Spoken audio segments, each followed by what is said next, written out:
Hi, students. I'm glad to see you. I wish I could see you.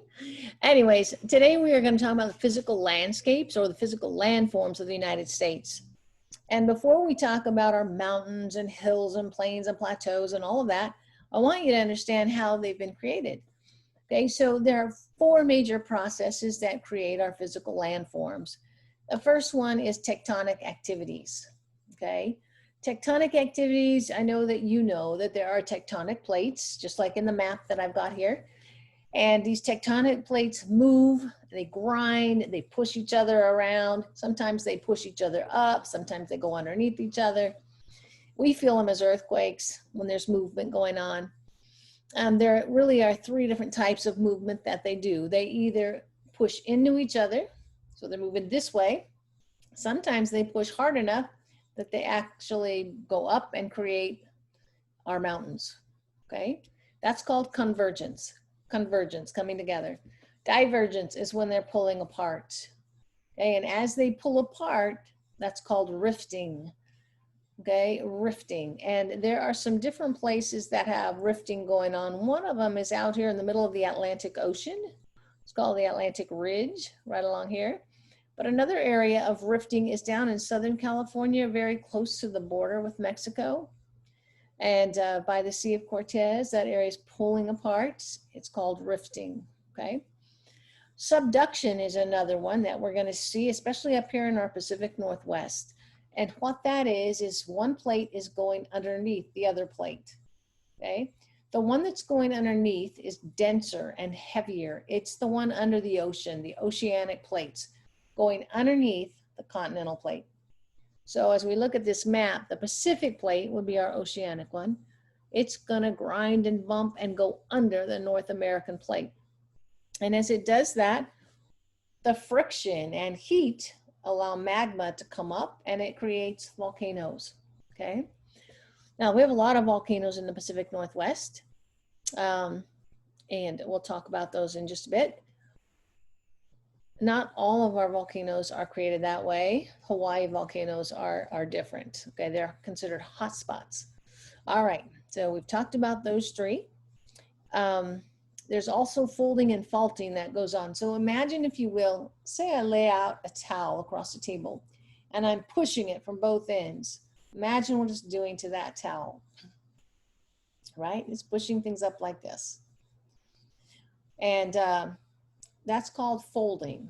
All of these are considered folds. And if I keep pushing and keep pushing, those folds are going to get more exaggerated and flop over to the point where they actually break.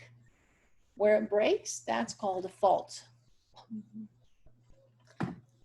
All right, let's move on to the next process. Erosion and deposition. And they go together because when something is being eroded away, generally it's going to be deposited somewhere else.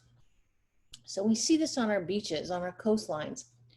We get big breakers, they come in on an angle, they go back perpendicular to the shoreline and come in again. What they are doing is actually moving sand right down the shoreline.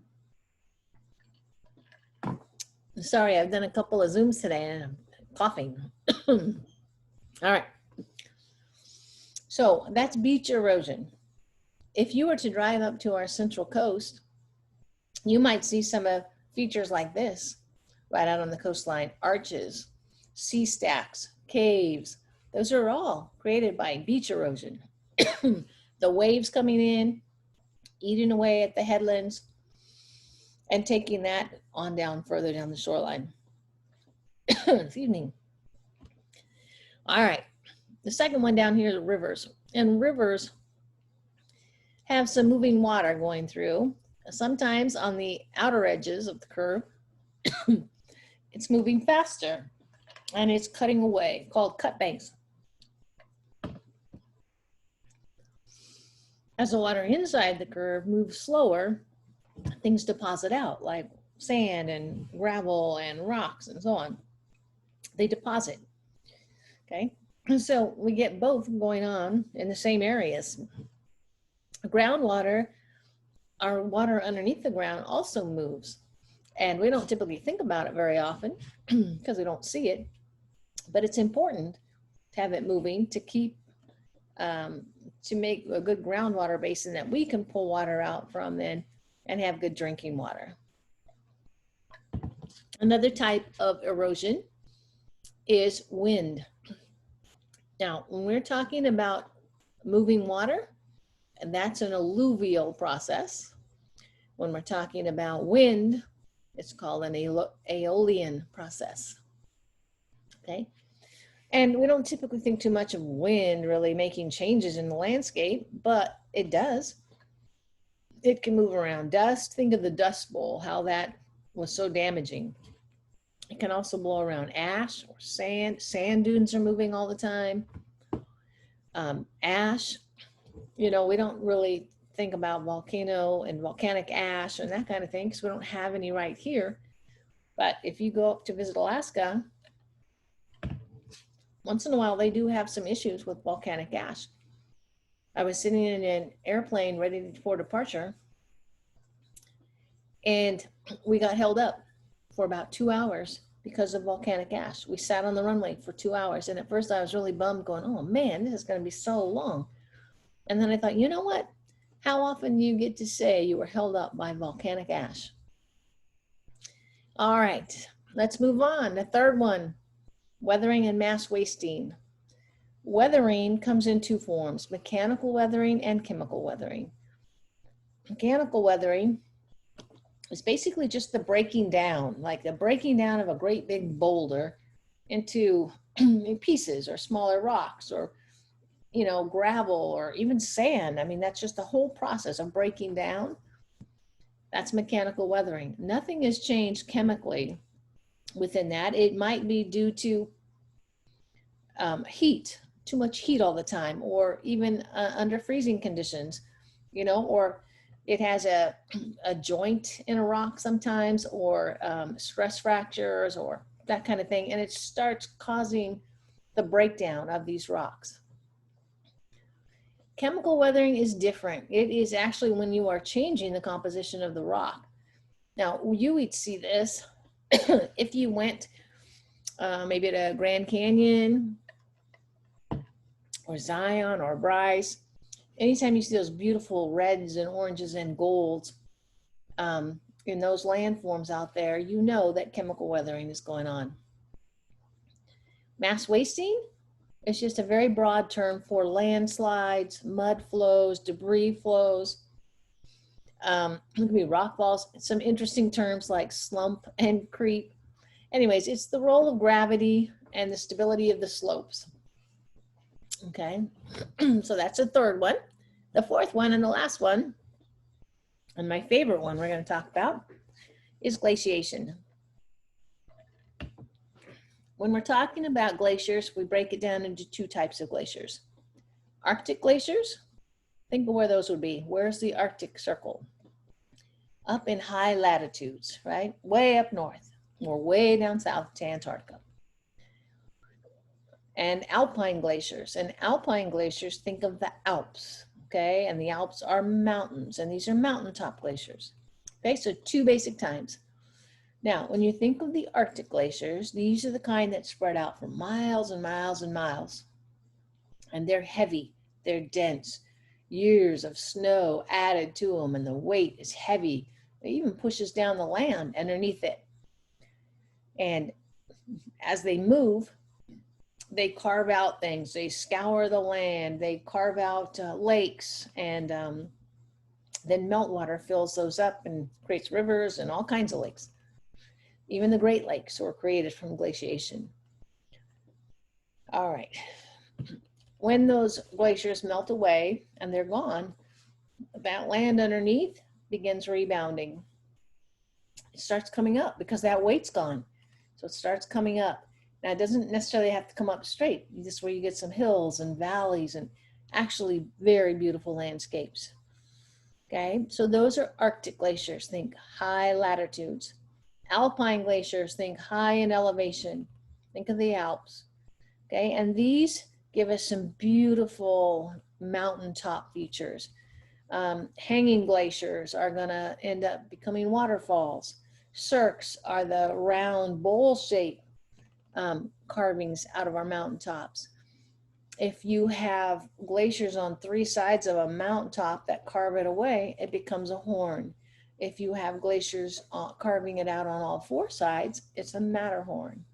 If you have glaciers that have created these kind of sawtooth edges on mountains, way at the top of mountains, those are arêtes. So lots of different features are carved from our glaciers. Fjords, one of my favorite words to say is fjord. All right, so what a fjord is. Think of a glacier coming down the side of a mountain, and as it's coming down, it's like a giant frozen river, right? It's carving out a U-shaped valley. Rivers would carve out a V-shaped valley, but glaciers carve out a U-shaped valley. If you've ever seen pictures of Yosemite, next time you see them, notice beautiful example of a U-shaped valley, glacially cut. All right, so once it gets down to the edge and it's carved out this U-shaped valley and it's the ocean is right out there, the glacier starts melting back, and as it melts back, it fills in this valley that it carved out with the meltwater. And that's why it's called a drowned valley, okay? You see a lot of these up in Alaska, or if you were over in Europe, in Norway, in that area, you'd see a lot of fjords. All right, in your textbook is this map, and this is called Physical Landforms of North America. If you have the older edition, it's on page 9 or 10. If you have the newer edition, I think it's 380. And these are the regions, the landform regions that we're going to talk about. Okay, so you can revert back and forth to this map or use it in your book as well. All right, so first I want you to pay attention to the United States and how mountainous we are. Okay, Rocky Mountains and Sierra Nevada Mountains and Cascades and Coast Mountains and Coast Range and Appalachian region and so on. About a third of our country is mountainous. Okay, another big portion are the interior plains. That's about half of our land is the interior plains.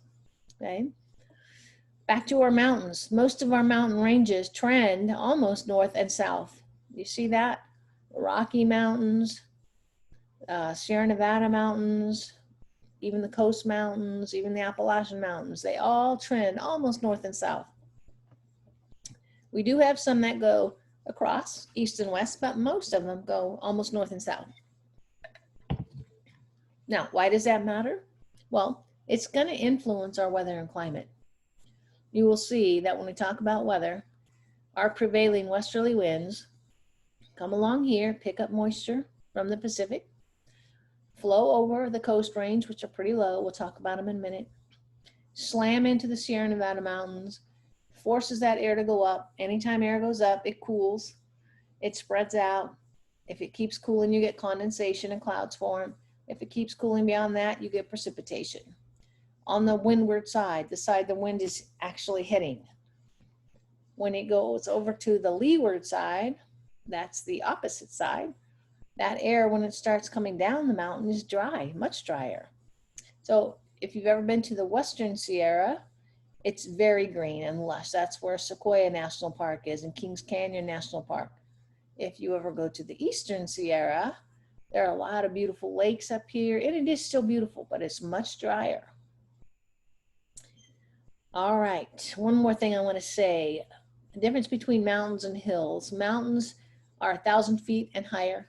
Hills are less than 1,000 feet. Most of their land area is in slope, okay?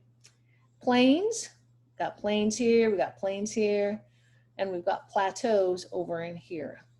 Plains are usually close to the ground, they're very low. These, of course, are almost sea level. These are a little higher. And most of their land area is in the flat, not the slope, but in the flat, okay? All right, we'll talk about that a little more too. Let's start on the Pacific coast. We're going to go from west to east.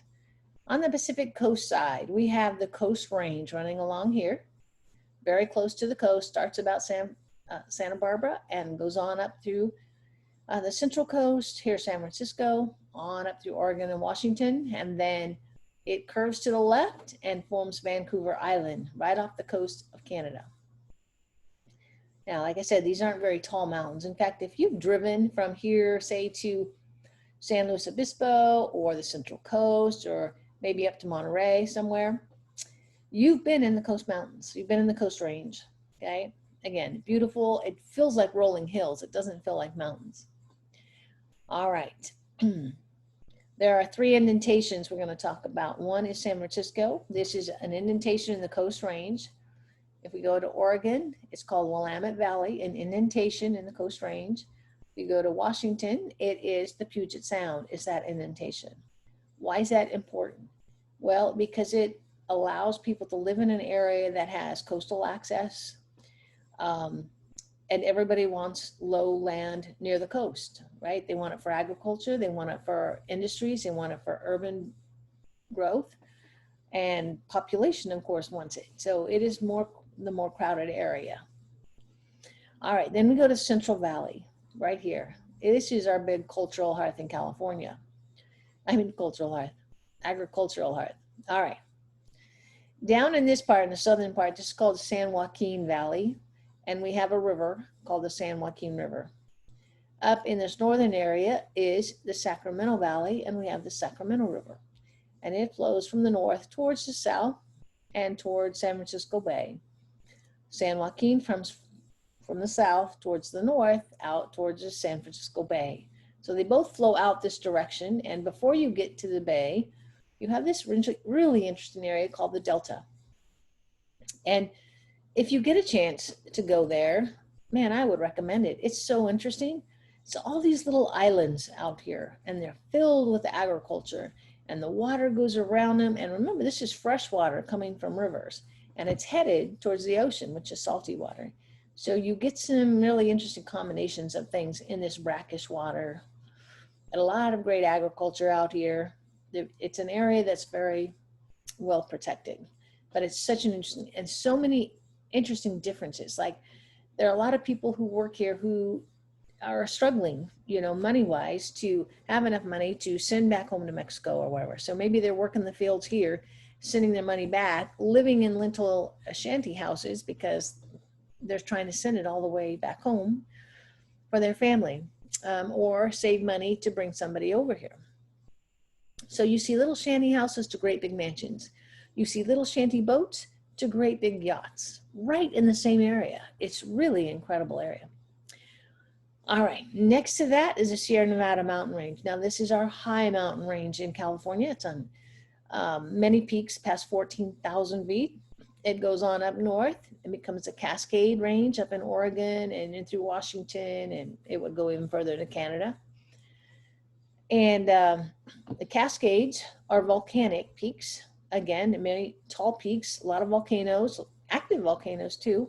Mount St. Helens is up in here, Mount Rainier, Mount Hood, and one called Mount Mazama that you might not have heard of by that name. But when Mount Mazama exploded, it crashed into itself and collapsed into itself and created what's called Crater Lake. So maybe you've heard of Crater Lake in Oregon. It's one of our national parks. All right, let's move on to the intermontane region. Now, intermontane just means between the mountains. So you have the Sierra Nevada mountain range here and the Rockies here. And it's this area in between. So think of how this area was created. If you've got mountains on both sides, obviously the tectonic plates were pushing together and pushing this area up. So the intermontane has been uplifted tectonics wise, but it's also been eroded away especially by moving water. Wind as well, but mostly moving water. Whoops. Okay, so you have these beautiful landscapes. Think in your mind of the Grand Canyon or Zion or Bryce or any of that.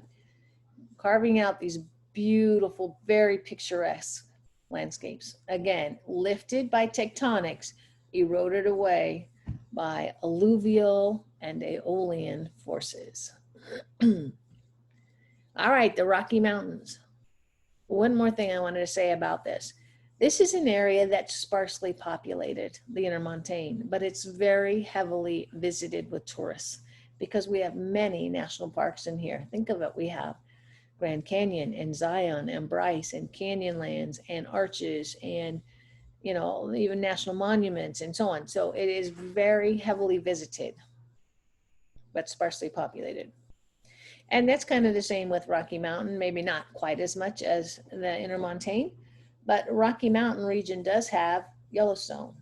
That's our very, very first national park of the whole world was Yellowstone. And it's here and it's spectacular.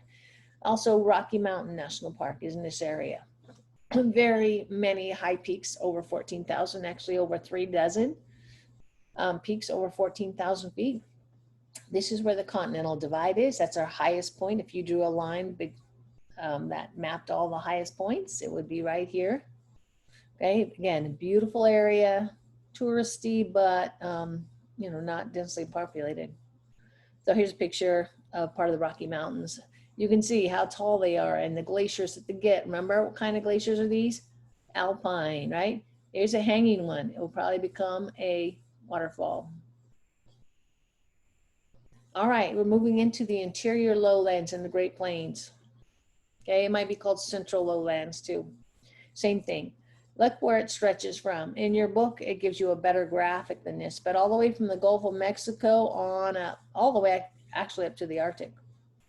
Okay, and then it stems from Rocky Mountains, like almost all the way across. So it is a huge area. Probably half the country's total land area is right here.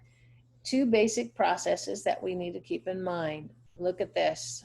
River systems, right? Got the Mississippi River, the Missouri River, the Ohio River, plenty of big rivers in here.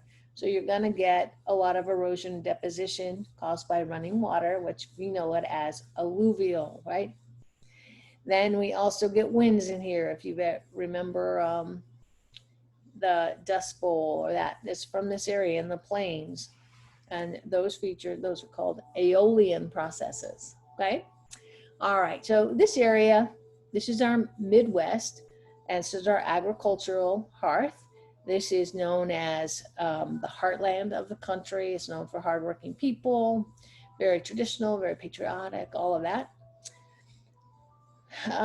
It's sort of shaped like a saucer, okay? So on the eastern side of the Rockies, that water, any rainfall or anything would flow down this way towards the Mississippi.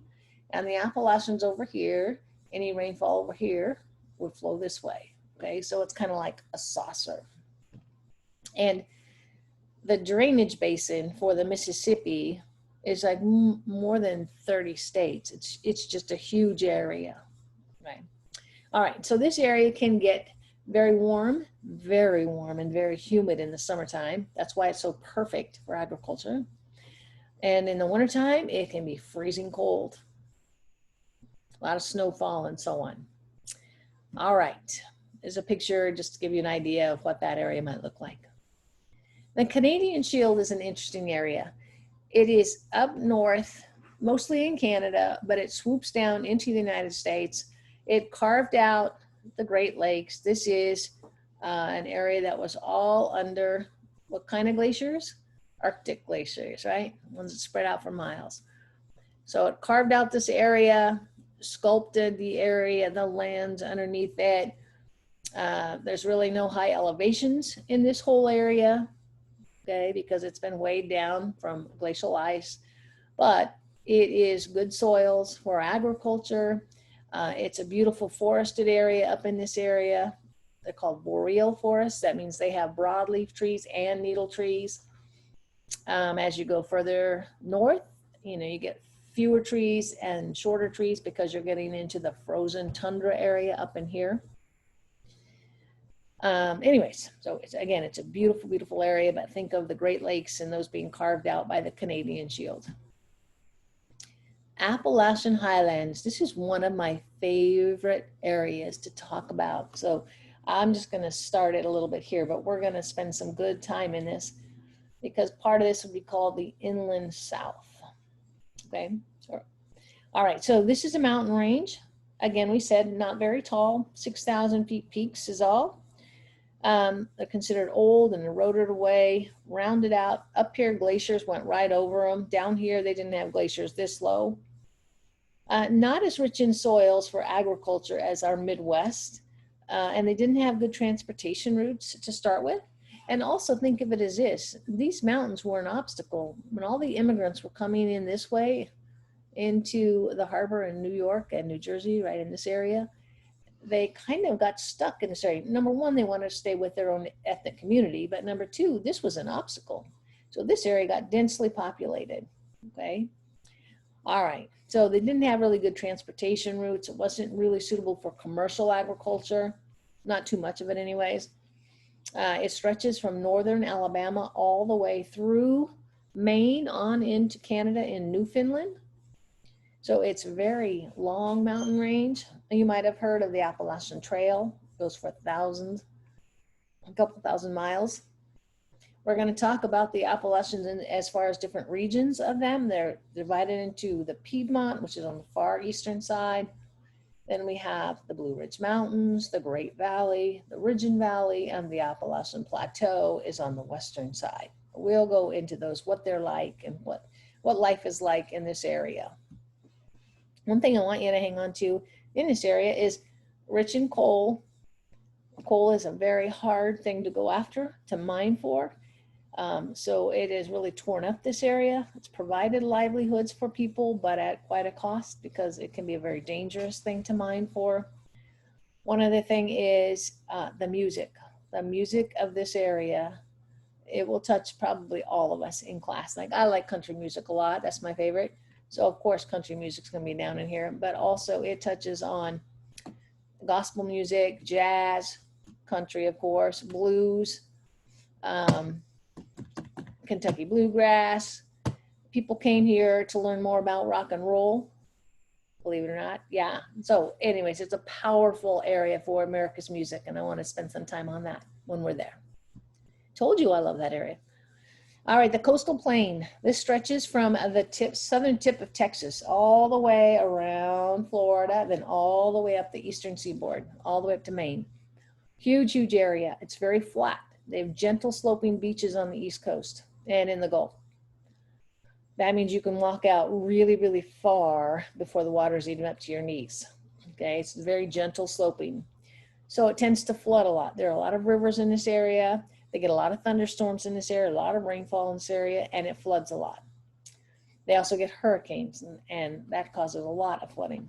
Okay, if you go up further east, like into the New York area, they have deeper harbors there, which we're going to talk about the benefit of those deep harbors in the development of places like New York. All right, let's move on a little more. This just gives you some of the ideas of some of these different landforms. Barrier islands off the coast, especially on the eastern coast, and in the Gulf, we have barrier islands. And I don't know if any of you have ever been to a barrier island. They're fascinating. They're like great big piles of sand out here that nature has created to protect the coastline. Because out here is where you're gonna get, a lot of crashing waves and storm surge and all of that. And nature has created this to protect over here. The problem is, these are beautiful. Let's build a resort out here. Let's build a high rise. Let's build some fancy places for dinner and all of that. We build out here. And this is really designed to take a bunch of brutal wave action, So it can be, it's very beautiful to go and visit. And anyways, it can have problems though because of the weather and the waves and so on. All right. One last thing on here, I added this. This is a YouTube that's probably less than 9 minutes long. And in the title, when you open it up, it says it's for kids, but it will give you such a good overview that's so easy to understand about landforms. So if I were you, I'd watch it. I don't have an assignment attached to it. You can blow it off if you want, but in 9 minutes, you're gonna learn what these places look like. All right. Take care. Have a good one. I know this was a long one, but it's awesome. See you later.